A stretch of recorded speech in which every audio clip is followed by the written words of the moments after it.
जय जय श्री राम। आज 5 राज्यों में चुनाव की घोषणा हुई। उन 5 राज्यों में सबसे महत्वपूर्ण राज्य है पश्चिम बंगाल, जिस पर सबकी नज़र बनी हुई है। सब देखना चाहते हैं कि बिहार में जैसा रिजल्ट आया क्या वहाँ आएगा, क्योंकि ये एक धर्म युद्ध में परिवर्तन हो चुका है। हमारे हिंदू राष्ट्र में, भारत में केवल एक ही ऐसी राजनीतिक पार्टी है जो हिंदुत्व को साथ में लेकर चलती है, और वह भारतीय जनता पार्टी है। आज तक कभी उसने पश्चिम बंगाल में अपना शासन नहीं किया, उसका कभी कोई मुख्यमंत्री नहीं हुआ। पूरे इतिहास में सदैव पश्चिम बंगाल में भारतीय जनता पार्टी बाहर रही है, एकमात्र हिंदुत्ववादी पार्टी। और पिछले 5 सालों से लगातार पश्चिम बंगाल में हिंदुत्ववादी पार्टी भाजपा वहाँ पे लड़ने का प्रयास कर रही है, अपना जनाधार बढ़ाने का प्रयास कर रही है। लेकिन क्या संभव है?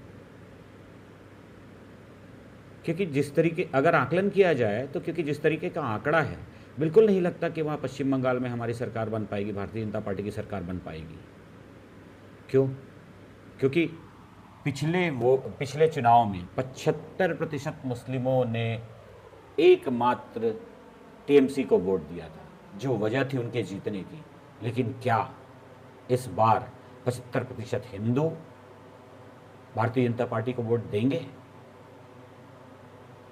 अगर वो नहीं देते हैं तब तो पुनः फिर से टीएमसी आ जाएगी, और धीरे धीरे करते करते पिछले 70 सालों में वहाँ पे जनसंख्या मुस्लिमों की 1%, 2%, 5%, 10% से बढ़ते बढ़ते आज 40% वोटर्स हैं।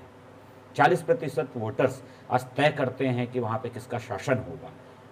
और अगर 5 साल इसी तरीके से वहाँ पे कोई हिंदुत्ववादी पार्टी अगर नहीं आती है, टीएमसी बनी रह जाती है, तो वो 40 से 60 हो जाएंगे, और उसके बाद कुछ समय के बाद में पश्चिम बंगाल एक मुस्लिम राष्ट्र की तरह घोषित हो जाएगा, क्योंकि सरकार उनकी होगी। वह हिंदू होंगे भी तो वो दबे हुए होंगे।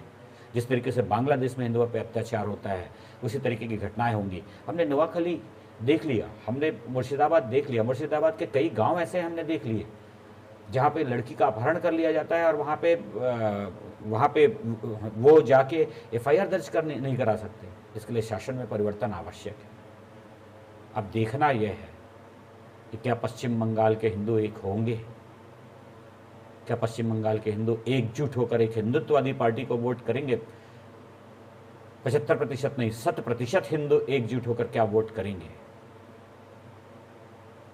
4 मई को पता चलेगा। जय जय श्री राम।